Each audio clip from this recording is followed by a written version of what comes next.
Episode 10 में च्योंगसान अपनी mom के लिए चिल्ला रहा होता है क्योंकि उसकी मॉम ज़ॉम्बी बन चुकी थी और वो उस पर हमला करने के लिए आती है। सभी दोस्त च्योंगसान को उसकी मॉम से दूर करते हैं और उसकी मॉम को मारने लगते हैं। उन्हें अभी तक ये नहीं पता था कि वो च्योंगसान की मॉम है। ये देख च्योंगसान को गुस्सा आ जाता है क्योंकि वो उसकी मॉम को मार रहे होते हैं और वो अपने दोस्तों को ही मारने लगता है। ओंजो च्योंगसान को रोकती है और उसे शांत करने की कोशिश करती है। च्योंगसान अब पूरी तरह से टूट चुका था और उसे अपनी मॉम के फ्लैशबैक आने लगते हैं। अब ये सभी स्टूडेंट्स यहाँ से जाने लगते हैं। दूसरी तरफ हारी का ग्रुप भी बाहर निकल गया था। जुनसोंग को स्ट्रेचर पर ले जाया जाता है, जिसके लिए वो मिजिन से माफ़ी मांगता है और उसे धन्यवाद भी कहता है। ये सभी कार पार्किंग में ज़ॉम्बीज़ को भागते हुए देखते हैं जो दूसरे स्टूडेंट्स की वजह से वहाँ पर थे, और अब हारी का ग्रुप भी उनके पीछे जाने लगता है।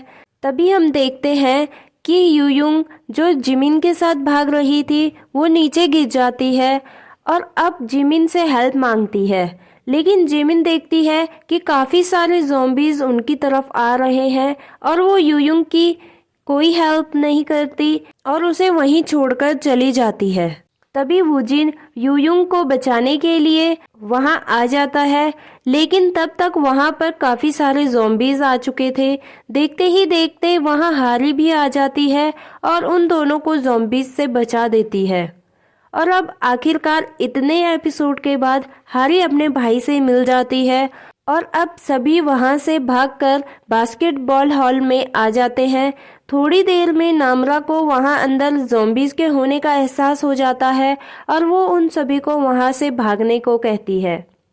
तभी बिजली चमकती है, जिसकी रोशनी से वो देखते हैं कि वहां अंदर काफ़ी सारे ज़ॉम्बीज़ भरे पड़े हैं और ज़ॉम्बीज़ उन पर अटैक करने के लिए भागने लगते हैं।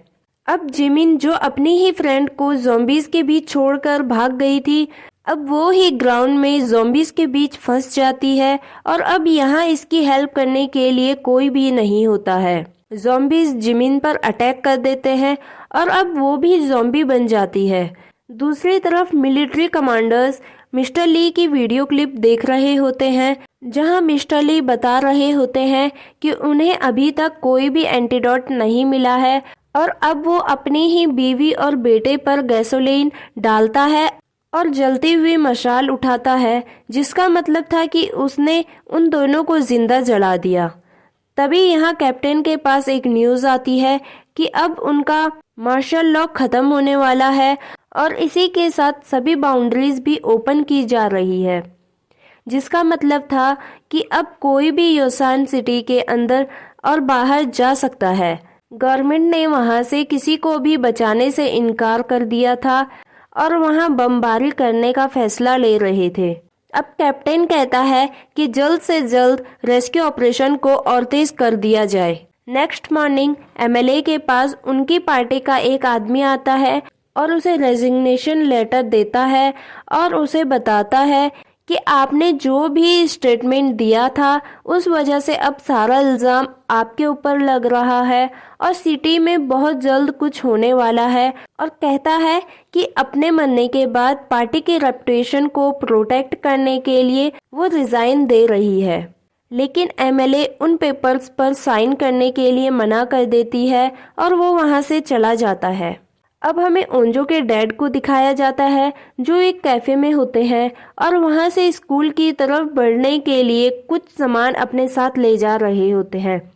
दूसरी तरफ च्योंगसान ओंजो से पूछता है कि इस सिचुएशन के बाद अब उसे कैसे रहना चाहिए, तो ओंजो उससे कहती है कि अभी ये सब बातें करने का टाइम नहीं है, हम ये बातें बाद में भी कर लेंगे, और दोनों प्रॉमिस करते हैं कि वो कभी हार नहीं मानेंगे चाहे कुछ भी हो जाए। ओंजो के डैड पेड़ों के ऊपर निशान लगा रहे होते हैं ताकि वो रास्ता ना भटके और स्कूल तक जल्द से जल्द पहुंच सके, लेकिन थकान की वजह से वो चक्कर खाकर गिर जाते हैं। नामरा कहती है कि हमें जल्द से इस जगह से निकलना पड़ेगा क्योंकि ज़ॉम्बीज़ जल्द ही हमें यहाँ पर ढूंढ लेंगे। वहीं हारी का भाई उससे पूछता है कि क्या आपका आर्चरी टूर्नामेंट में सिलेक्शन हो गया है, तभी मीजिन उससे झूठ बोल देती है और कहती है कि उसने काफ़ी अच्छा किया और उसका नेशनल में सिलेक्शन हो चुका है। हैरी का भाई काफ़ी खुश हो जाता है और पूछता है कि जिमिन कौन है। तो वो कहती है कि जिमिन मेरी दोस्त है। तभी वहाँ देसू आ जाता है और हैरी को कहता है कि मैं तुम्हें पसंद करता हूँ, मैं काफ़ी टाइम से तुम्हें ट्रेनिंग लेते हुए और compete करते हुए देख रहा हूँ, और अपनी फीलिंग्स को बताता है। हैरी अपना हाथ उसकी तरफ आगे बढ़ाती है। यहाँ देसू को लगता है कि हैरी अब मान चुकी है, लेकिन वो खड़ा होने के लिए अपना हाथ उसकी तरफ बढ़ाती है और अब वो देसू को जोर जोर से मारने लगती है। देसू एक स्पोर्ट्स इक्विपमेंट के पीछे छुप जाता है और कहता है कि मैं मरने से पहले तुम्हें इस बारे में बताना चाहता था। गुइनाम भी चोंगसान को ढूंढते हुए दोबारा से टेरेस में पहुंच जाता है, लेकिन वहां कोई भी नहीं था। तभी यहाँ सुयोक को यहाँ से बाहर निकलने का एक आइडिया आता है और वो वहाँ रखे इक्विपमेंट से एक शील्ड बनाने को कहता है। तभी मीजिन और एक लड़के के बीच झगड़ा हो जाता है। वो लड़का कहता है कि शील्ड लंबी बननी चाहिए और मीजिन कहती है कि बॉक्सेस को भरा हुआ होना चाहिए, और फिर नामरा इन्हें चुप कराती है। तो मीजिन कहती है कि तू कौन है। नामरा कहती है कि वो क्लास की प्रेसिडेंट है, और आखिरकार वो सभी मिलकर ये फैसला लेते हैं कि वो शील्ड को लंबा बनाएंगे। उन्हें लगता है कि ज़ॉम्बीज़ को उन पर चढ़ना नहीं आएगा। अब साइंटिस्ट कैप्टन को बता रहे होते हैं कि उन्होंने जो वायरस बनाया है वो 90% मिस्टर ली के वायरस से मैच करता है। ये नया बनाया गया है, इसलिए इसका एंटीडोट नहीं बन पाएगा। इससे इन्फेक्टेड पर्सन जिंदा लाश बन जाता है, क्योंकि इस वायरस से दिल धड़कना बंद हो जाता है और ये सीधा दिमाग पर अटैक करता है। तभी कैप्टन उंजी को दिखाते हुए कहते हैं कि इसे भी ज़ॉम्बी ने बाइट किया है, लेकिन इसमें ज़ॉम्बी के जैसे कोई भी सिम्टम्स नहीं दिख रहे हैं। इसका दिल भी धड़क रहा है और ये एकदम नॉर्मल लग रही है। इसका मतलब है कि इस वायरस से इन्फेक्टेड पर्सन को पहचानना इतना आसान नहीं है। तभी कैप्टन को एक न्यूज़ आती है कि इन्फेक्टेड लोग आर्मी के बैरिकेड्स को ब्रेक कर यांगडोंग की तरफ जा रहे हैं। कैप्टन गवर्नमेंट एजेंट से योसान में होने वाली बमबारी के बारे में डिस्कस करने को कहता है। दूसरी तरफ सभी स्टूडेंट्स हॉकी पैड्स और टेप लेकर एक दूसरे को कवर कर रहे होते हैं। तभी चोंगसान को वहाँ एक चॉकलेट बार मिलती है जिसकी डेट एक्सपायर हो चुकी थी, लेकिन काफ़ी दिनों से भूखे और प्यासे होने की वजह से वो उसे खाने लगते हैं। कुछ स्टूडेंट्स एक एक बाइट करके उसे खाते हैं और कुछ स्टूडेंट्स उसे आगे पास कर देते हैं। अब वो सभी हिम्मत करते हैं और दरवाजे से बाहर निकल आते हैं, जहाँ पहले से ही काफ़ी सारे ज़ॉम्बीज़ भरे पड़े थे और वो उन पर अटैक करने लगते हैं। बाहर निकलते ही वो बॉक्सेस का गोल घेरा बना लेते हैं और उसे बांध देते हैं। ये सभी बॉक्सेस को आगे बढ़ाने की कोशिश करते हैं, लेकिन बढ़ा नहीं पाते क्योंकि काफ़ी सारे ज़ॉम्बीज़ इन बॉक्सेस के ऊपर चढ़ने लगते हैं, जिसकी वजह से ये इन बॉक्सेस को आगे नहीं बढ़ा पाते। वहीं गुइनाम भी एक क्लास में चोंगसान की स्मेल को पहचान लेता है और उसका पीछा करने के लिए खिड़की से बाहर कूद जाता है। यहाँ ज़ॉम्बी मिजिन पर अटैक करने ही वाले होते हैं, लेकिन तभी जुनियोंग, जिसकी अभी थोड़ी देर पहले मिजिन से फाइट हुई थी, वो मिजिन को बचाने के लिए ज़ॉम्बीज़ को पीछे की तरफ धक्का देता है।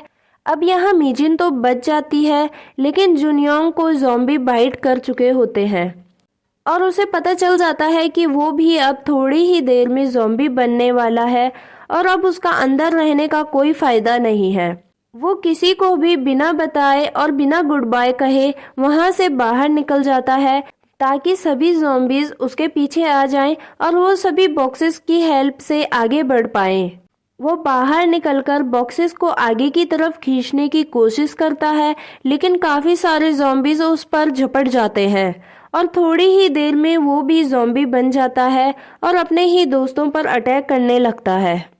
वहीं कंट्रोल रूम में कैप्टन और दूसरे कमांडर्स एनएसआई की एक प्रेजेंटेशन देख रहे होते हैं, जो फ़ोन लोकेशन के बेस पर ज़ॉम्बीज़ के मूवमेंट को दिखा रही होती है। डेटा से पता चलता है कि ज़ॉम्बीज अब सिटी से बाहर जाने लगे हैं क्योंकि सिटी के अंदर अब कोई भी नहीं बचा है।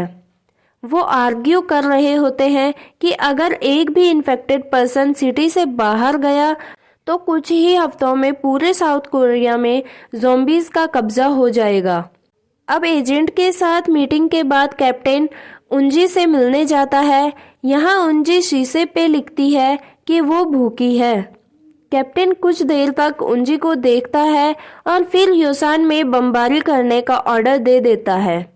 वहीं दूसरे कुछ कमांडर्स इसका विरोध करते हुए कहते हैं कि वहां अभी रेस्क्यू पूरा नहीं हुआ है, लेकिन कैप्टन के पास अब कोई भी रास्ता नहीं बचा था।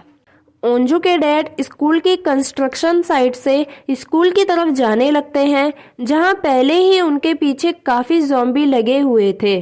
अंदर सभी स्टूडेंट्स मिलकर बॉक्सेस के गोल घेरे को दरवाजे के पास तो ले आते हैं, लेकिन यहाँ आने पर उन्हें पता चलता है कि दरवाज़ा बाहर से बंद है।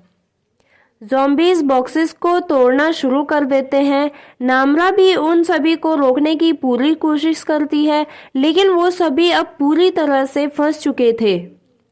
ओंजू दरवाजे को तोड़ने की कोशिश करती है और जैसे ही दरवाज़ा खुलता है वो दंग रह जाती है, क्योंकि दूसरी तरफ और कोई नहीं बल्कि उसके डैड खड़े थे, जो उन्हें बचाने के लिए वहां आए थे। वो दोनों ही एक दूसरे को देखकर सरप्राइज्ड हो जाते हैं। ओंजू अपने डैड को गले लगाने के लिए आगे दौड़ती है और इसी के साथ ये एपिसोड यहीं पर ख़त्म हो जाता है।